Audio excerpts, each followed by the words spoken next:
Hey guys, Kajal Agarwal, Yogi Babu, KS Ravikumar நடித்த ஹோஸ்டி படத்தோடைய teaser ரீசெண்டாக ரிலீஸ் பண்ணியிருக்கிறாங்க. இந்த டீசரில் என்னென்ன சொல்லியிருக்கிறாங்க அப்படிங்கிறத நாம் இந்த வீடியோவில் பார்ப்போம். படத்தோடைய கதையை யோகி பாபு ஒரு குழந்தைகிட்ட சொல்கிற மாதிரி காமிச்சிருக்கிறாங்க. அதுவும் இந்த படத்தோடைய முக்காவாசி கதையை டீசர்லேயே சொல்லியிருக்கிறாங்க. 2 பெண்களுடைய கதையை சொல்கிறாரு யோகி பாபு. அதில் ஒருத்தவங்க நடிகை, இன்னொருத்தவங்க போலீஸ். இந்த 2 கேரக்டர்லையுமே காஜல் அகர்வால் நடிச்சிருக்கிறாங்க. 2 பெண்களுக்கு நடுவில் ஒரு வில்லன் KS ரவிக்குமார் வராரு. நடிகையாக இருக்கும் காஜல் செய்த ஒரு சின்ன தவறு காரணமாக போலீஸ் அதிகாரியாக இருக்கும் காஜல் பேய்கிட்ட சிக்கிடுறாங்க. போலீஸ்காரர் ரோலில் இருக்கும் காஜல் சபிக்கப்பட்டதுனால அவங்க கூட பேசுகிறவங்க குழந்தை மாதிரி வாய்ஸ் சேஞ்ச் ஆகுது. இந்த படத்தில் இந்த சின்ன குழந்தைகிட்ட யோகி பாபு கதை சொல்கிறத வச்சு பார்த்தா இந்த படத்தில் யோகி பாபு டேரக்டராக இருக்கலாம், இல்லைன்னா டேரக்டருக்கு ட்ரை பண்ணிக்கிட்டு இருக்கலாம். அதே மாதிரி இந்த ஒரு ஷாட்டில் பார்த்தீங்கன்னா யோகி பாபு, கின்ஸ்லி, ஜெகன் 3 பேருமே கிரீன் கலர் ட்ரெஸ் போட்டிருக்கிறத வச்சு பார்த்தோம்னா மனநல காப்பகத்திலிருந்து தப்பிச்சு வெளியில் வந்த மாதிரியும் ஒரு சில ஷாட்ஸ் இருக்குது.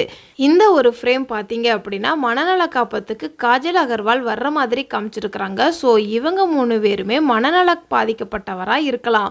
மொட்டை ராஜேந்திரன் இந்த படத்தில் மனநல காப்பகத்தில் வார்ட் பாயாக வேலை பார்க்குற மாதிரி காமிச்சிருக்கிறாங்க. இன்னொரு பக்கம் ரவுடியாக இருக்கிற மாதிரியும் காமிச்சிருக்கிறாங்க. இந்த ஒரு ஷாட்டில் காஜல் அகர்வால் மார்ச்சரியில் இருக்கிற மாதிரி காட்டியிருக்கிறாங்க. அதில் ஒரு பாக்ஸ் மட்டும் ஓப்பன் ஆகுது. அந்த பணத்தோடைய பாக்ஸோட நம்பர் பார்த்தோம் அப்படின்னா 13 இருக்குது. அதே மாதிரி போலீஸாக இருக்கிற காஜல் அகர்வால் 13வது நம்பர் வீட்டில் தான் குடியிருக்கிற மாதிரியும் காமிச்சிருக்கிறாங்க. இந்த ஒரு ஷாட்டில் காஜல் அகர்வாலோடைய அம்மா ஃபோட்டோவை மாட்டி வச்சிருக்கிறாங்க.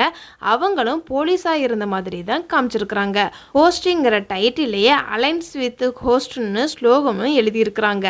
கடைசியில் அந்த பேய் யாரு, கடைசியாக அந்த பேயை அடக்குனது யாரு, போலீஸாக வர காஜல் இதிலிருந்து எப்படி வெளியேறாங்க, அந்த சினிமாக்காரியை என்ன தான் மிஸ்டேக் பண்ணினாங்க என்பது தான் இந்த படத்தோடைய மீதி கதையாக இருக்கும். இந்த டீசரில் ஒரு சில சஸ்பென்ஸ் வச்சு காமெடி கலந்த டீசராக கட் பண்ணி அவுட் பண்ணியிருக்கிறாங்க.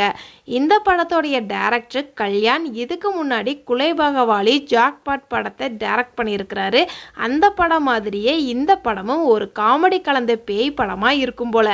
இதெல்லாம் இந்த படத்தோடைய டீசரில் நான் நோட் பண்ண சின்ன சின்ன ஹிடன் டீட்டெயில்ஸ். இதை தவிர நீங்கள் இந்த படத்தோடைய டீசரில் ஹிடன் டீட்டெயில்ஸ் நோட் பண்ணியிருந்தீங்கன்னா கமெண்ட்ஸில் சொல்லுங்கள். இந்த மாதிரி படத்தில் வர ஹிடன் டீட்டெயில்ஸ், மிஸ்டேக்ஸ் வீடியோ நீங்கள் பார்க்கணும் அப்படின்னா நம்ம சேனலை சப்ஸ்கிரைப் பண்ணி அதுக்கு பக்கத்தில் இருக்கிற பெல் ஐக்கானையும் கிளிக் பண்ணுங்கள். டாடா, பாய்.